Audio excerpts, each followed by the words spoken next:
Now joined by our CFL analyst Dave Naylor and Henoc Muamba. Fellas, Davis Alexander and Tre Ford are set to start a quarterback for their respective teams. Alexander with Montreal, Ford with Edmonton. But Dave, which of the two is more likely to be this season's breakout star?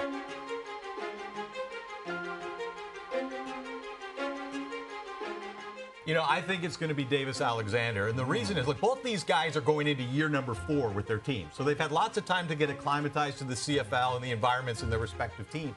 However, the turnover around Tre Ford since last season is enormous. I mean, general manager, head coach, players all around him. You look at what Davis Alexander's stepping into in Montreal, same head coach, same offensive coordinator, a lot of the same player personnel around him. I just think when you look at the context in terms of the learning that Tre Ford's going to have to do as opposed to what Davis Alexander can carry with him from past seasons, I think Alexander has an easier route to break out this year. Out to his right, looking down the field. Now he's going to take off with it. Stays on his feet along the sideline of the end zone. Touchdown, Alouettes. Alexander does it himself. You raised some great points, Dave.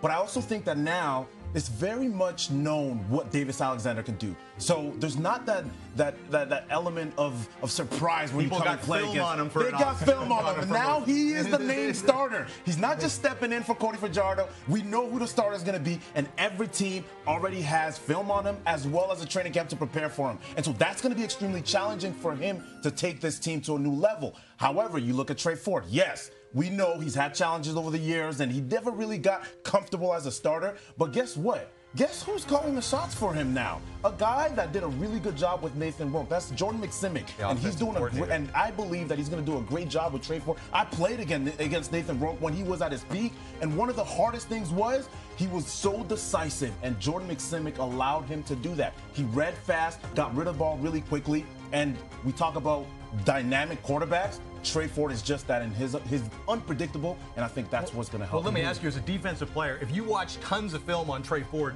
does that not help you as much because there are things that you just can't anticipate? You can watch film all day and not be able to anticipate what he's going to be able to do from the pocket athletically. But you can anticipate the stuff that he does. I mean, every time. We'll get into a game and we'll say, hey, watch out for this. He's going to break contain. He still does it because his ability film has limitations when you're talking about Tre Ford. He is unique in what he does. He outruns angles. You can be put in the right situation as a defensive player, but he will still outrun your angle. And so that's what makes him special. And if the team can gather and be together this year, woo, that team is going to be difficult to beat. Ford throwing on second and long. Takes off on the run now. Makes one man miss. Scrambling ahead. He's got the first down. Now, guys, we should point out the Elks also have a Grey Cup MVP on their roster with Cody Fagardo. So, Dave, how short should the leash be for Ford knowing who's behind him on the roster? You know, it's a great point because it's not like Cody Fagardo was good 5 years ago. He was the betting favorite to be the most outstanding player in the league until October last year and, you know, kind of slowed down the stretch. And they made the move partially because they liked Davis Alexander so much. But I think that Tre Ford is going to get a longer leash than we might expect with a player like Cody Fagardo behind him. And that's just because the first 3 years of his career has been 2 steps forward, 1 back, in, out, bench, started.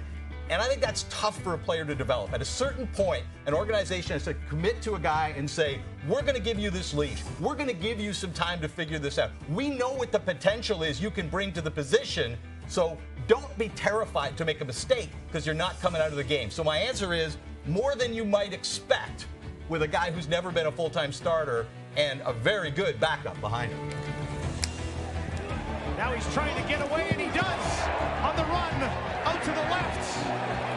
Now down the field. Got him in! I know it's late in a blowout, but that was sensational stuff.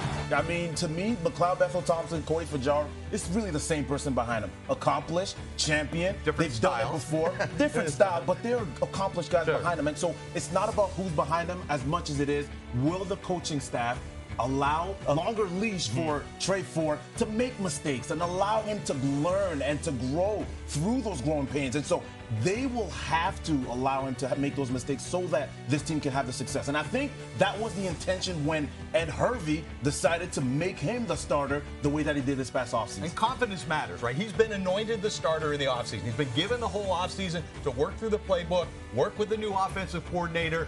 You don't want to kind of shatter that, you know, halfway through week 2. Well, the Elks looking to snap that long playoff drought. Hard to believe the last time they made the postseason, 2019.